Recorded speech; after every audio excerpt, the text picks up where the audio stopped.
Hello, and welcome to SEL, Digital Citizenship and Classroom Culture.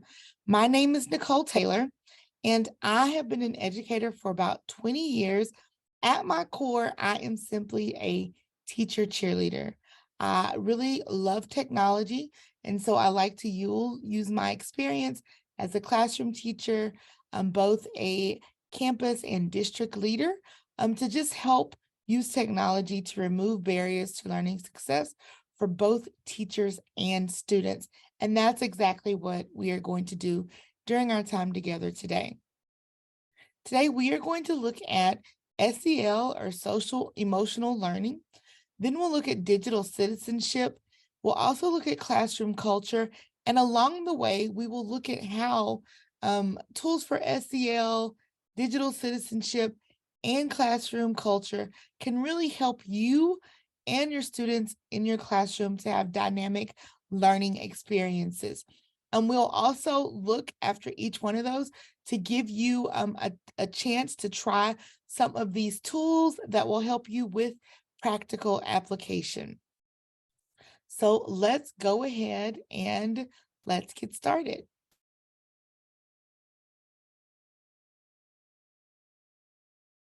Social and emotional learning skills aren't core content, but they are the core of all content. SEL is baked into every single thing that we do within our classroom. And as we look at this a little further, you will see how it can be a standalone lesson. But if you are planning to teach it or not, everything that we do is already including SEL as well. So what is SEL? SEL is the process of developing skills to manage emotions, build positive relationships, and make responsible decisions. As educators, we can promote SEL by modeling positive behaviors, creating a safe and supportive learning environment, and just helping to incorporate SEL skills into our lessons. Some examples, and we'll look at some ways to do this, includes self-awareness, self-management, working on social awareness, relational skills, and also just responsible decision making, which is what we do all day, every day, regardless of what we teach or who we are teaching. So you may be wondering, like, what is that? Like, what does that mean and how can we do that? Well, on top of or infused throughout our content, we can create opportunities for two-way communication, and we're going to look at some ways to do that. We can create um, opportunities for students to express how they are feeling and what they need. And I also want to encourage you to just be patient because this is going to take time. It will not happen overnight. So the first thing that we're going to look at, a great tool to help you get started with SEL is Common Sense Education. And I am just going to open up, if you go to Common Sense Education, and if you just click on that logo that we were just on, it will take you to the website. And you will see that they actually have a whole section that is devoted to SEL. And so you can see here that there's a little write-up that tells you about SEL as well as teaching it as well. I can also come, and if I want to look up a lesson, then I can also come here and I'm going to type in SEL. And you can see that we have so many different activities and tools. We also have digital citizenship and SEL.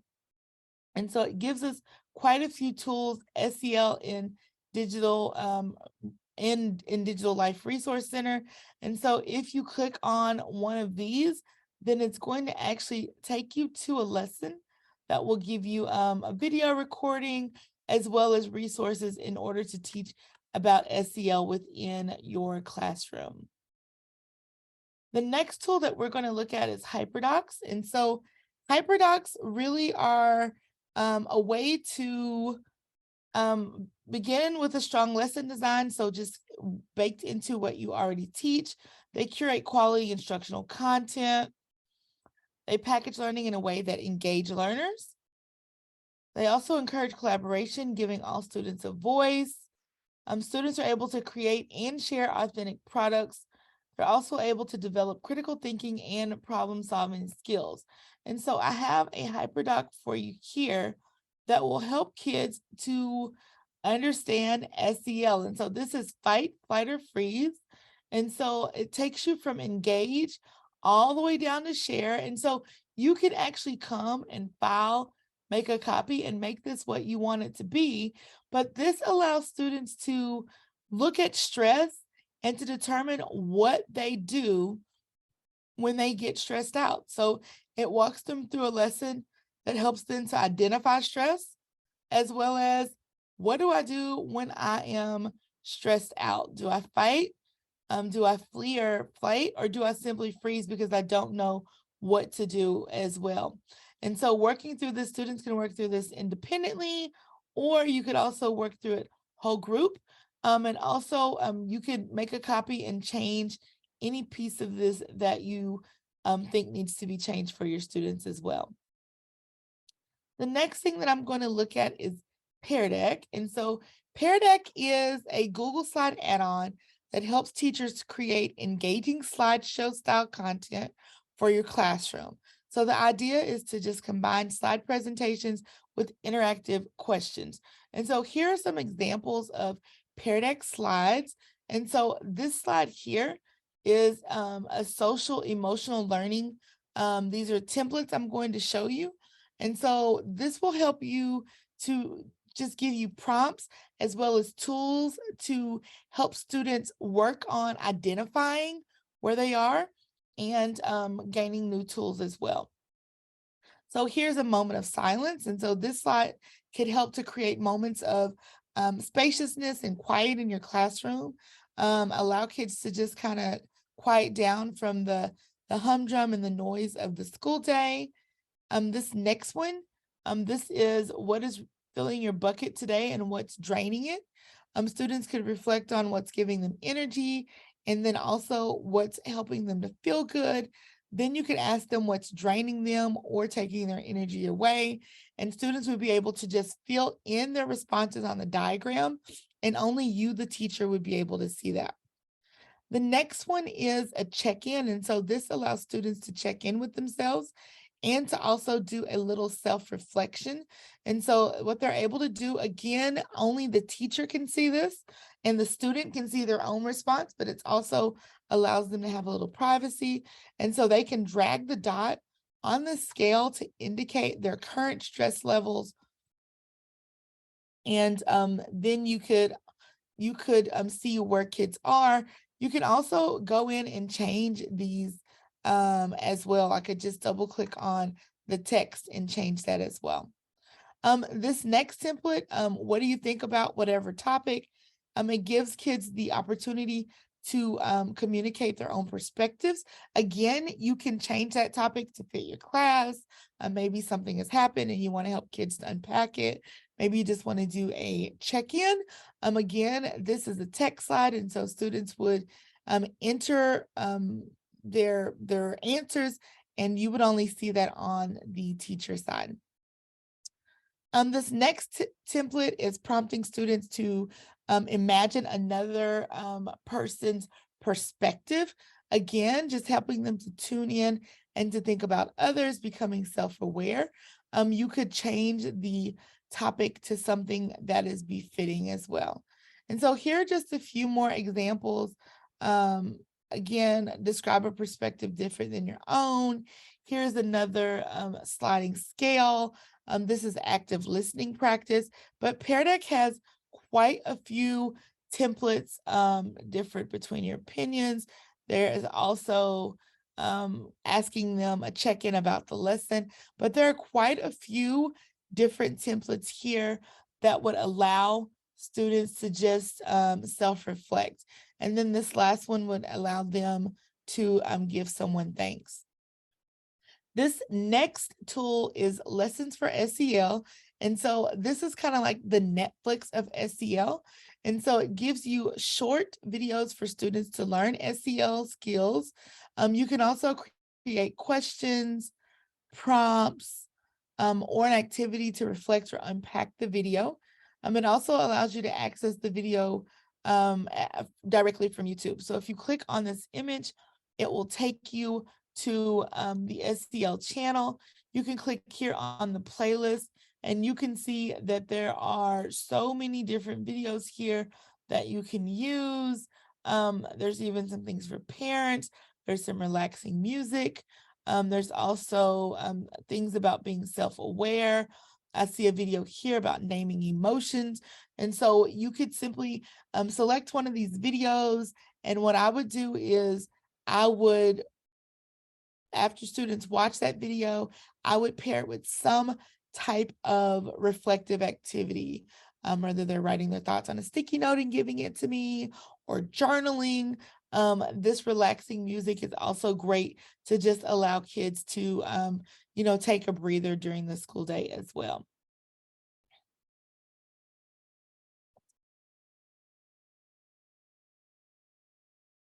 Awesome. So we just took a look at SEL. Now I'm going to give you the opportunity to dive deeper on your own. So you get to choose your own learning adventure. You have two options. Option one, you can watch this video here by clicking play and then answer the prompts here. So if I click play, it will play that video for you.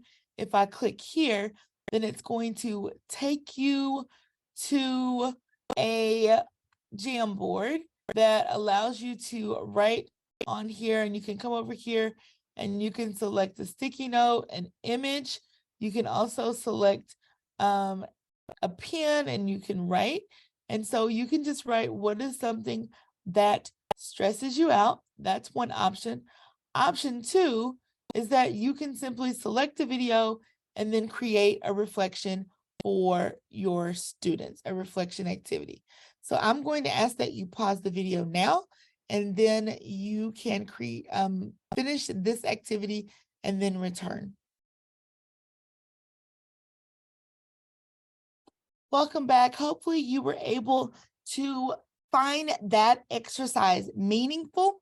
We are now going to look at digital citizenship, and digital citizenship can be defined as the norms of appropriate, responsible behavior with regards to technology usage.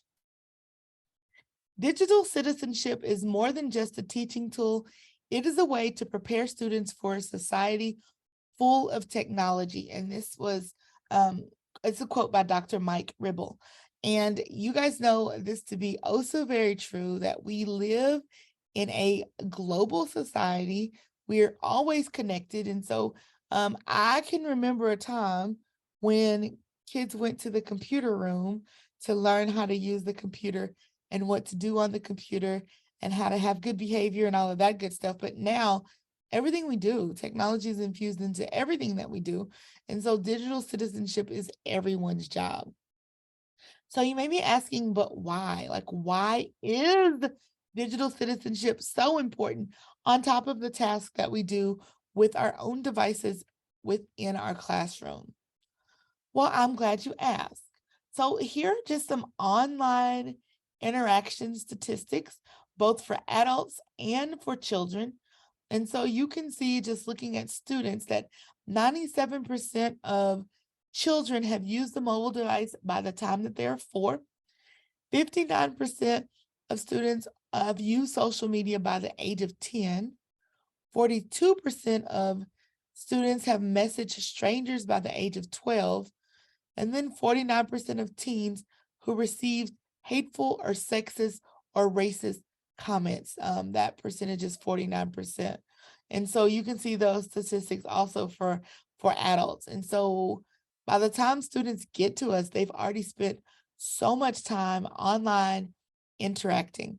And when we talk about digital citizenship, we are talking about so many different things and so many different tools, from digital citizen identity to critical thinking, teaching students about their digital footprints, as well as digital empathy and how to be safe and protect ourselves from cybersecurity issues, as well as cyberbullying as well. So as we think about this, I want you, as we go through this, I want you to just kind of have in the back of your mind to kind of think and reflect, where are your students now as it pertains to digital citizenship, and where would you like them to go for the rest of the school year? Because hopefully one of these tools will help you to just be intentional on hitting some of the things that are surrounding digital citizenship as well. So how do we teach students this? How do we teach them to be good digital citizens? So here's a tool that you just saw a little while ago. Again, I want to encourage you, if you find something that works for you, you do not have to do all the things. So I'm going to go back to Common Sense Media. And you can see on the Common Sense Media page, there's actually a digital citizenship tab here.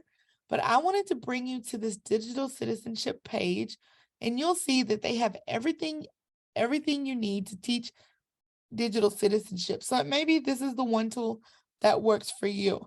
And so you can see that as I scroll down, that they also have lessons that I can use by grade band. They have K2, 3, 5, 6, 8, and 9, 12. I can also go down and see that this is actually backed by research from Project Zero. So I'm just going to select, I want to show you guys a lesson. So I'm going to select grades 6 through 8. And if I select grades 6 through 8, I can scroll down and I can see all of the lessons that they have for grades 6, 7, and 8. So again, you can decide, maybe I have a 6th grader that needs to look at social media life. So most of these are just safe for middle school, but I'm going to just click on a lesson so that you can see that if you're looking for something to teach within your classroom, it gives you the learning objective. It also gives you vocabulary. You can also turn this full lesson into a 15-minute lesson. So you have the option of doing a full 45-minute lesson along with a 15-minute lesson. And then you can see that it would actually take you through the entire lesson process as well. It gives you a video, it gives you handouts, it gives you a quiz, and we can see that this lesson is centered around identifying the role of social media in their lives. Students will reflect on positive and negative effects of social media use in their relationships, and then they will recognize red flag feelings when using social media. So as you can see, this is a great tool. These lessons are already created for you as well. The next tool that we're going to look at is Be Internet Awesome. And so this is a tool created by Google to help students be responsible digital citizens. And again, you can just click on that image, and we will talk about Interland in just a minute. But this site gives you quite a few tools. So we have Interland. We also have a whole curriculum around being internet awesome and choosing good digital citizenship. We also, if we go down, again, here's Pear Deck, and it will give you some slides. Remember, Pear Deck is a Google Slide add-on so that you can use Google Slides to teach about digital citizenship. There's also media literacy, which is a part of digital citizenship as well. And so we have classroom activities, and you'll see there are just so many different things that you can use on this page in order to teach students about digital citizenship. What I want to point out here also is this Interland. And so this is where we were going to go next. And I wanted to just point out that it's also here on this page. And so you can actually click on the image. And so Interland allows you to play your way to being internet awesome. And so the whole premise is that kids can play their way to learning about digital citizenship or being internet awesome with Interland. And so this is an online adventure that puts the key lessons of digital safety into the hands-on practice and it gives them 4 challenging games. So if I click let's do this, it will take us into the game. You can see I can have a couple choices. Secret, Superior Secrets, Time Kingdom. I'm gonna stay there.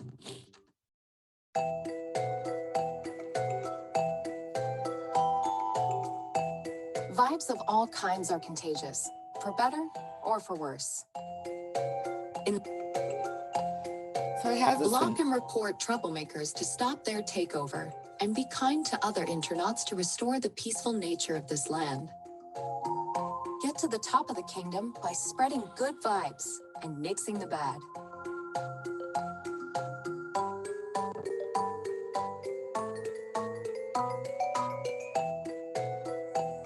Send kindness to internauts who need a little love.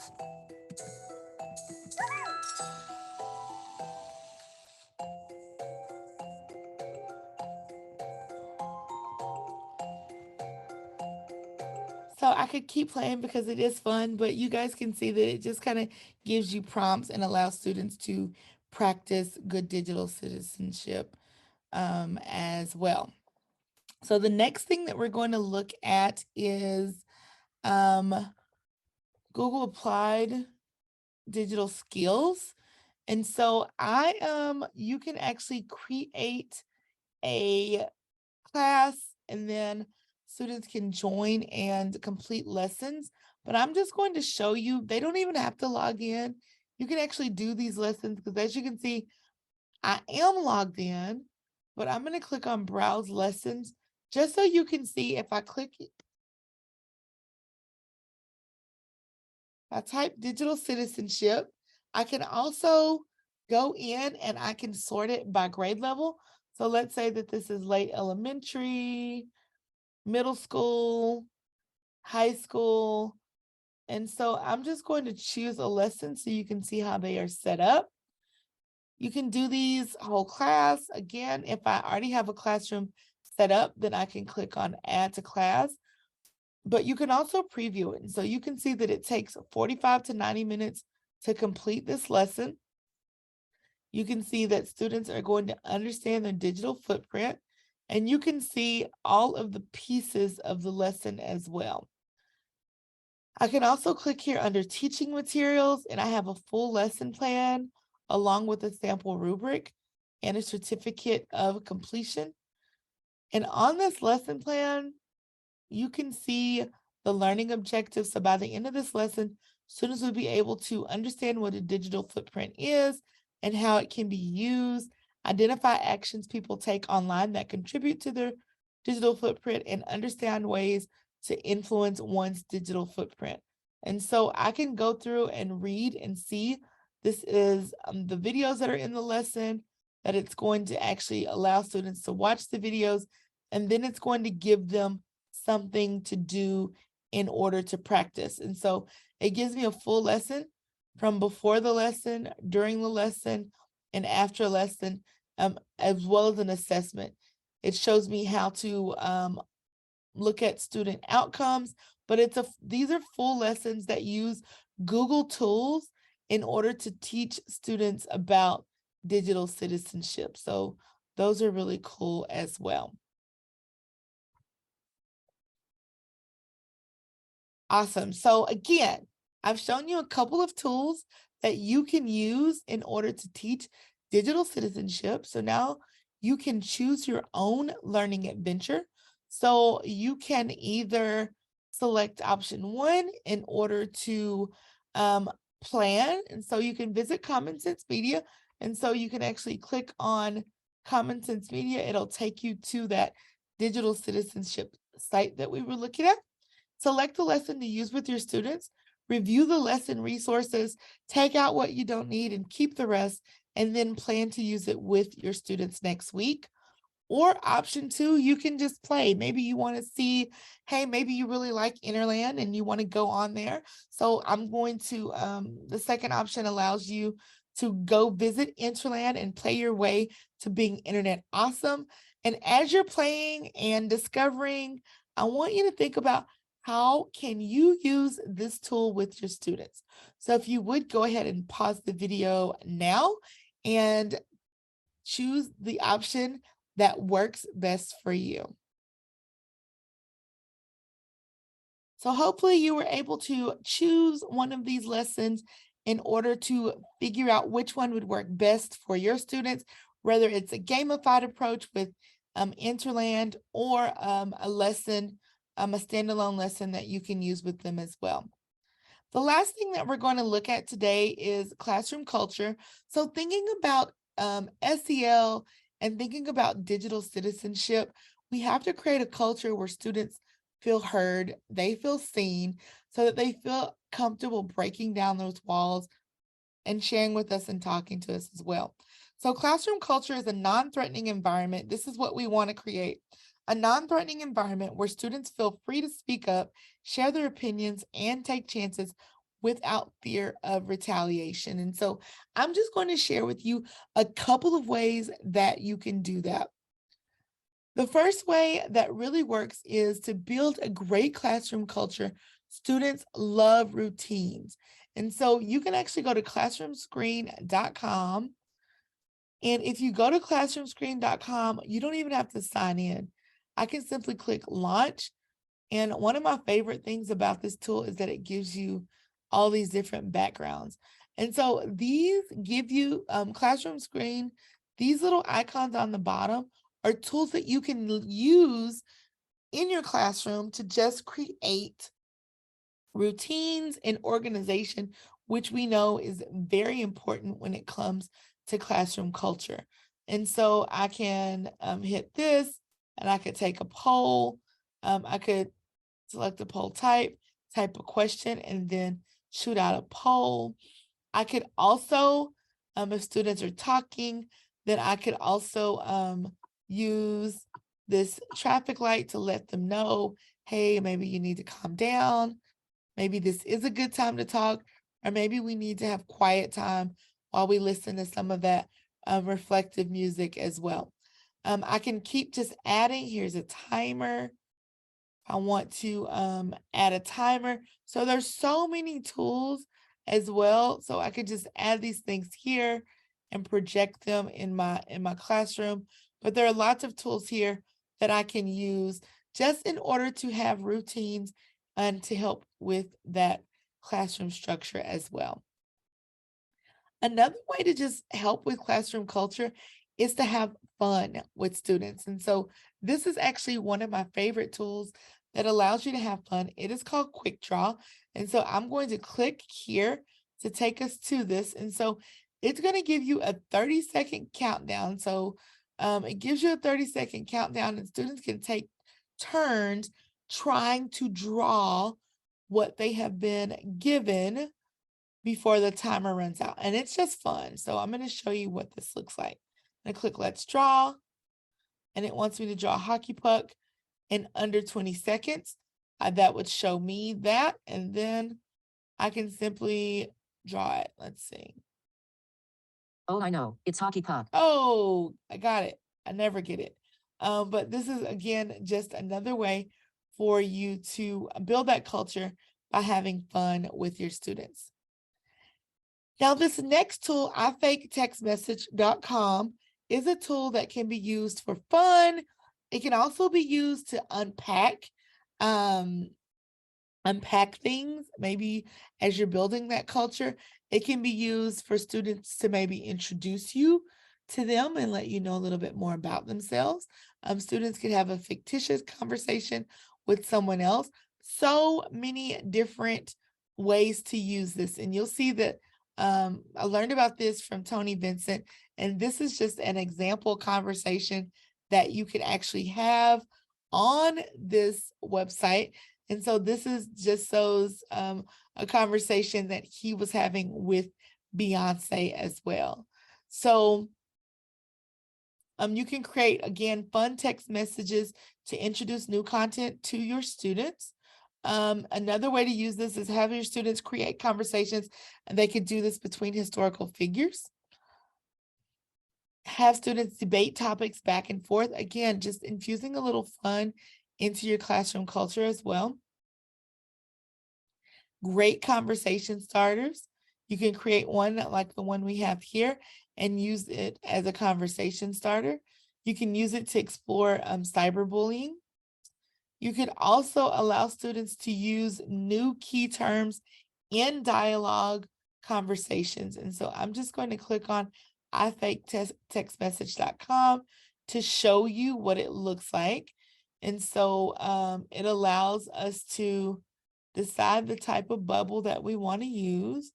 And so I'm just going to put my name here. And so I'm going to say hi and enter that. And so then I'm going to enter a reply. That's hi.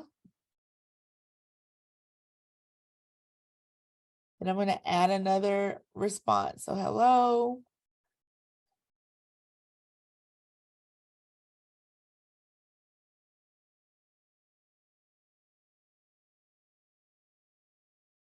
Of course, that's what we want students to say. But students could go in and there's so many different ways. And again, this is just a fun tool that helps with culture as well. Here are some Pear Deck slides. And so I know we talked about Pear Deck earlier, but again, you could take one tool and you could use it in so many different ways. But this is another Pear Deck slide. And so what I love about Pear Deck is that it allows students to remain anonymous. They don't have to necessarily speak up or let everyone know how they're feeling. And again, I could come in and I could change these wordings as well. Again, just lets kids know I care about what you're thinking and how you're feeling, and allows them to share that with you. So why is it important that we check in with students? Well, here's a list of reasons. Just checking in allows students to know that we care about them.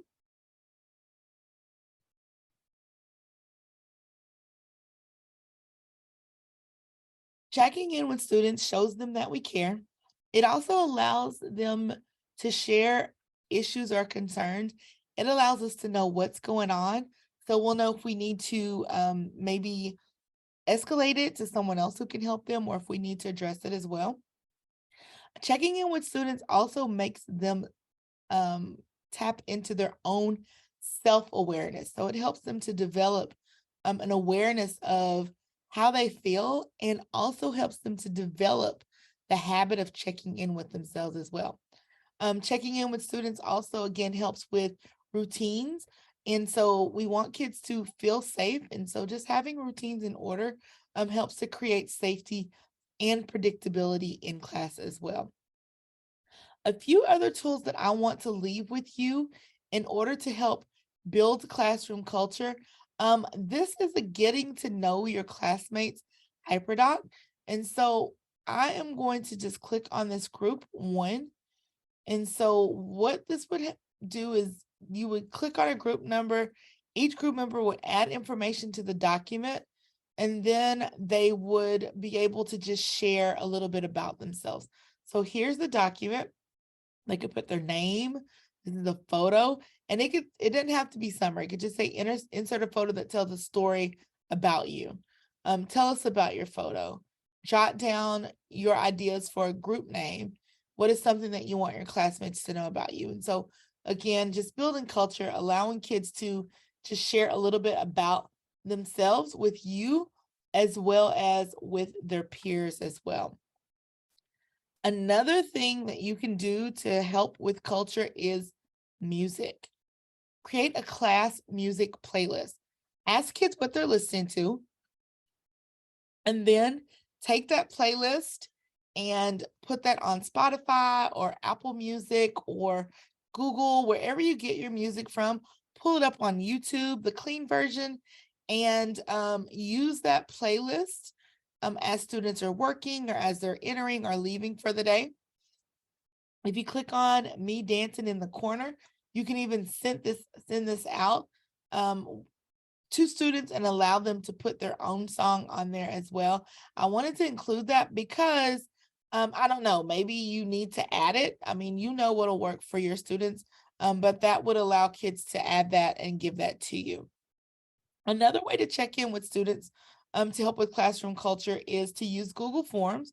And so you can create a new Google form, or you can use these templates that came from Miss Mari Venturino. You can customize your form. And then just one thing I want you to think about is when you do it, how are you going to send it out to students? And so here are just some examples of forms, check-in, getting to know you, daily exit tickets. And so these are just different ways. And so if I click on this getting to know you survey, it's going to have me to make a copy, and that will put that copy within my Google Drive account. And so once I make a copy, then I'm able to go in and you can see that it's editable. And so I can change it. So you get the student's name, their class period, their preferred pronouns, their birthday, how they get to school, if they have Wi-Fi, just different things that would allow you to get to know them a little better.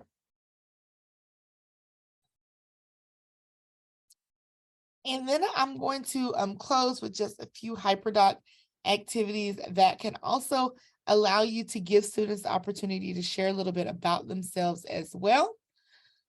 This HyperDoc is, I like to call this, it's kind of like a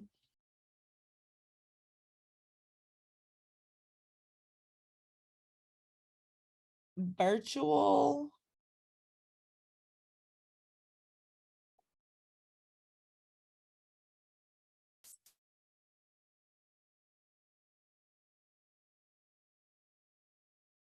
This HyperDoc is like a virtual slideshow that allows students to create a slideshow about themselves. And so here are some examples, and you can see that these are created. So you could actually just send this out to kids and then allow them to, I would assign them a slide number and allow them to just add some things about themselves. I think oftentimes we think about things like this being for the beginning of the school year, but these are great to do maybe after a break or after a weekend. Tell us something about you that we don't know. To again, just allow kids to know that they are seen and they are heard and they are important in the learning space. This next HyperDoc is about community. And so it's a high school HyperDoc that helps to create community and talk about your classroom community. And so you can see that it takes them through, the whole purpose will be to explore the idea of community as it relates to you and others. So again, building that classroom culture, and so it walks them through from explore, explain, and then apply. And again, I can just come here and file and make a copy. And by the end of this assignment, you can see that they're reflecting and they're talking about what community means to them, how has their thinking changed, and what ways can your community be improved. So again, just giving students an opportunity to share their voice, to let them know that they're seen and what they think and feel is important to us as well. One Little Word is another HyperDoc that allows students to choose a word. Again, sometimes we think of these as the beginning of the year, but I think of these as like setting a goal word for the year. But again, it gives students a walk by walk what they need to do in order to choose a word. And by the end of this lesson, they have chosen a word and they've defined it. They're letting you know why they've chosen that word. Again, just gives them the opportunity to speak up and to share with you and their peers as well.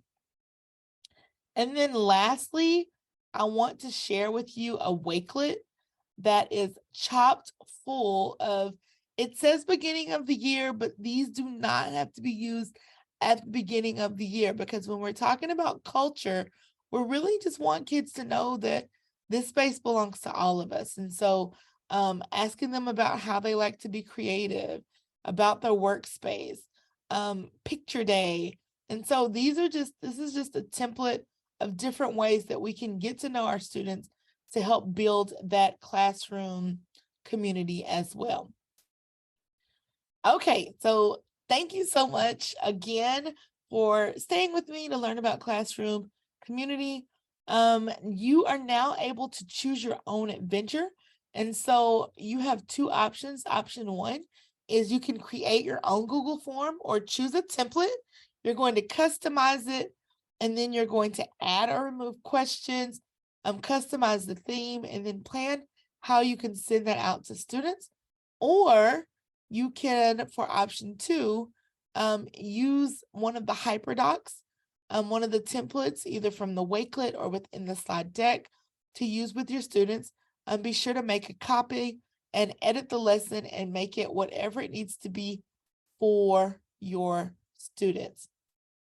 Thank you so much for taking the time to hang out with me today to talk about SEL, digital citizenship, and classroom culture. Hopefully, you have one tool now that you can use in order to just streamline those things to make your learning space better for you and your students. Thank you.